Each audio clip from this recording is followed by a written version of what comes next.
Bom dia, pessoal. Vamos de BTC na manhã dessa quarta-feira, 19 de outubro de 2022, agora na Espanha, 11 horas e 25 minutos, no Brasil, 6 e 25 da manhã.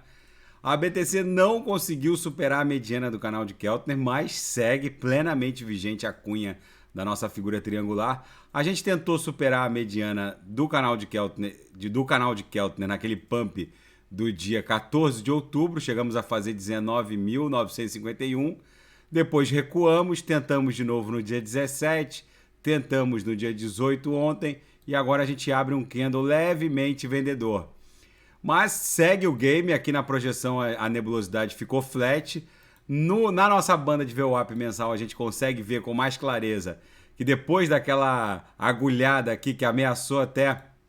Chegou a vazar a lower aqui na banda de VWAP mensal, mas não esgarçou a lower, né? Simplesmente foi aquela agulhada, criou-se esse martelinho, a gente basicamente voltou para o patamar da VWAP mensal, que está ali em 19.480, e essa VWAP mensal é que está dificultando a nossa migração aqui para a banda superior para poder testar os 20 mil. A VWAP mensal basicamente está se confundindo com a mediana do canal de Keltner, que por sua vez também está se confundindo com a linha inferior da nuvem na projeção. Gente, ontem eu fiz uma análise da BTC no gráfico semanal. Muita gente me mandou uma série de questionamentos aqui pelo canal, me mandou mensagem. O que eu ponderei aqui na análise semanal de ontem é que existe um padrão de afastamento da BTC no gráfico semanal em relação à nebulosidade da nuvem de Shimoku no semanal. Vocês vejam que o afastamento dos candles aqui semanais em relação à nuvem, ele é proporcional à espessura da própria nuvem. Então, quando eu disse que o afastamento aqui que a gente está protagonizando agora está bem proporcional à espessura da nuvem, o que eu quero dizer com isso é que a gente está respeitando um padrão. Depois do bull run de 2017, 2018, que a BTC bateu 20 mil dólares, ela também vazou de cima para baixo a nuvem, se afastou num movimento padronizado, ela buscou basicamente a espessura desse setor mais espesso da nuvem, foi lá, buscou e voltou. Ou seja, a espessura da nuvem ela é compatível com o grau de afastamento. A mesma coisa aconteceu no bull run de 2012, 2013, que a BTC bateu na máxima 1.163. Depois a gente vazou de cima para baixo a nuvem e buscou um afastamento proporcional à espessura da nuvem. Como a BTC agora também está com um afastamento proporcional a essa espessura e a gente está dando sinais claros de que esse movimento corretivo talvez já tenha chegado ao fim, o sinal mais claro é o MACD, que desde que esse gráfico aqui da BTC USD, que remonta ao ano de 2000 e... Deixa eu botar aqui. Esse aqui é BTC USD da Bitstamp. Remonta a agosto de 2011. É o par BTC USD mais longevo plotado na TradingView. Se a gente pegar o MACD no semanal, nunca na história a BTC aqui no MACD avançou para quadrantes tão rasos aqui, ó, tão negativos, vamos colocar assim, no MACD. Vocês vejam que a exponencial curta chegou a buscar menos 6.387 aqui na métrica desse indicador. Ou seja, a gente pode buscar todas as grandes corretivas da BTC. Nunca a BTC cavou e escavou quadrantes tão rasos aqui, tão negativados aqui como agora. É muitíssimo provável que a gente já tenha conhecido o final dessa história correcional. Vocês vejam que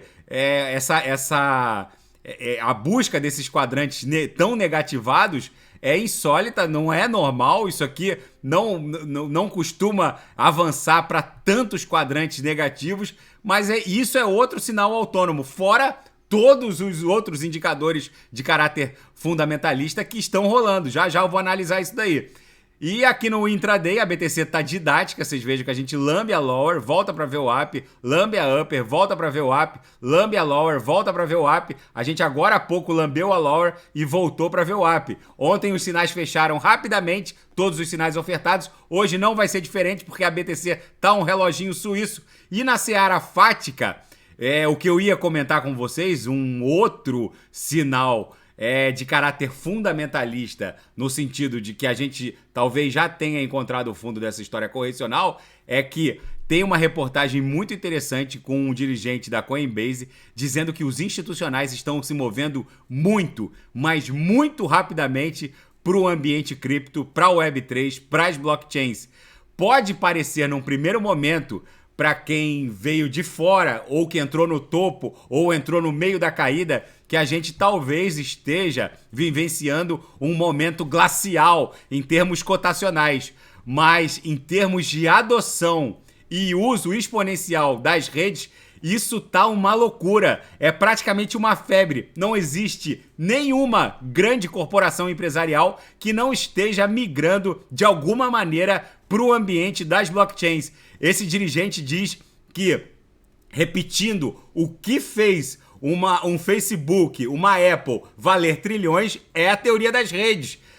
Lembrando que o valor de uma rede é equivalente ao número de usuários conectados. E essa base de usuários conectados ou entrando na tecnologia blockchain, no mundo cripto, está aumentando exponencialmente. Isso sim está pavimentando a estrada em direção a $1 milhão, segundo esse dirigente da Coinbase. E o saldo de BTC em corretoras atinge o menor nível desde 2018. Além da queda cotacional, o fato é que há algo muito interessante. Nunca se teve um volume em termos nominais tão baixo de BTC nas corretoras. Isso sim pode exponenciar o preço da BTC. Se houver uma demanda brutal, não vai ter BTC para todo mundo. E um analista da Bloomberg dá conta de que a BTC está muito próxima de $100 mil, em que pese a BTC do ponto de vista cotacional ainda está distante. Segundo o analista Mike McGlone, o preço do Bitcoin acabará por ter um aumento massivo e voar em direção a $100 mil devido a uma combinação maior de adoção, que é o que eu falei com o aporte dos institucionais, que na verdade estão exponenciando a quantidade de wallets, a quantidade de usuários conectados na rede, e uma combinação de adoção, que está crescendo exponencialmente, com uma oferta limitada, que é íncita à BTC. E na seara geopolítica e finanças internacionais, escolhas definitivas da Europa na Ucrânia. Essa reportagem na Zero Hedge é muito interessante. Começam agora, depois do 8º mês de conflito russo-ucraniano, a gente está indo para o 9º mês, já existem movimentos sociais na Alemanha, na França e na Bélgica, pessoas indo para a rua e se questionando até que ponto o quão moral apoiar a Ucrânia e solapar ou ameaçar o bem-estar dos próprios cidadãos, dos próprios súditos de países da Europa Ocidental, principalmente da Europa anglo-saxônica ocidental, basicamente o norte a Alemanha, Dinamarca, Bélgica e os países nórdicos, a natureza os proveu de commodities energéticas, né? Noruega e Suécia, mas o fato é que a Alemanha, a França e a Bélgica já presenciam movimentos sociais que questionam o quão moral é apoiar a Ucrânia a ponto de deixar os seus cidadãos passando frio no inverno.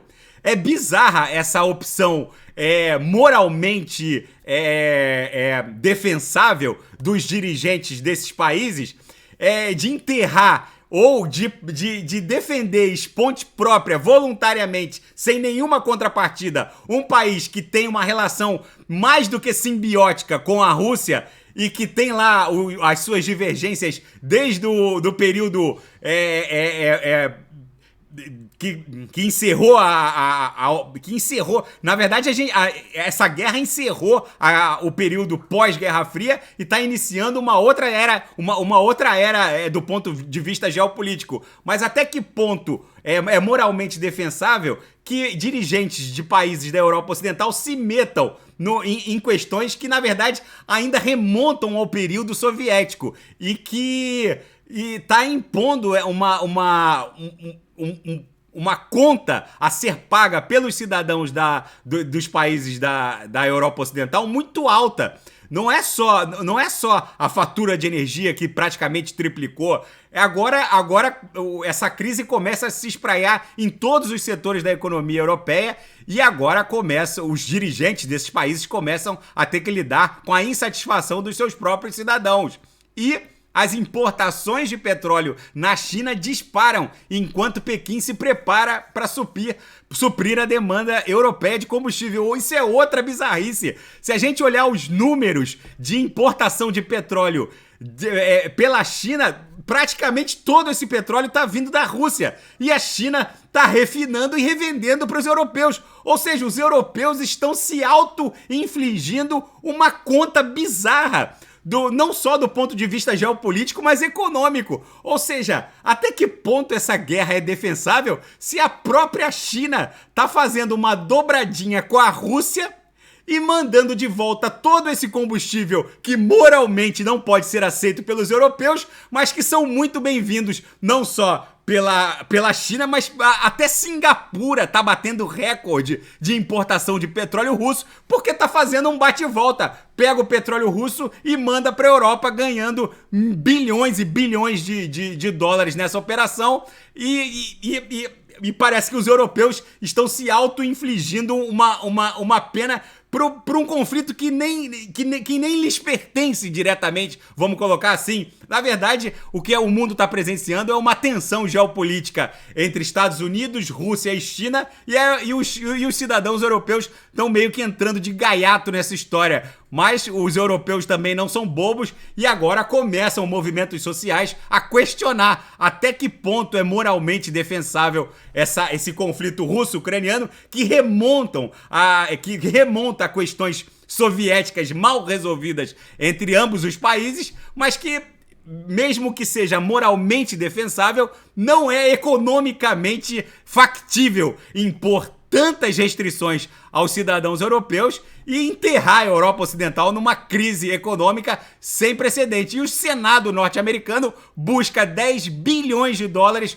para ajudar militarmente Taiwan. É outra bizarrice que está se desdobrando. Agora os Estados Unidos querendo se meter nas questões de Taiwan e China. Isso provavelmente vai redundar em mais um imbróglio geopolítico que vai com certeza turbinar também a cotação da BTC. Na minha leitura, guerras não são boas, mas toda essa corrida armamentista nuclear que o mundo está presenciando, toda essa bizarrice, essa crise geopolítica, econômica, na minha leitura está só turbinando para a BTC explodir, aliado ao fato de que os institucionais estão aportando pesadamente no mundo cripto, aumentando a base de usuários e criando aquele tapete, aquele pavimento necessário para que a cotação da BTC exploda em direção a 100 mil dólares. Tá bom, pessoal? Daqui a pouco eu volto com ADA, XRP, Shiba Inu e quem quiser sugerir alguma análise é só colocar nas mensagens abaixo. Grande abraço, até daqui a pouco.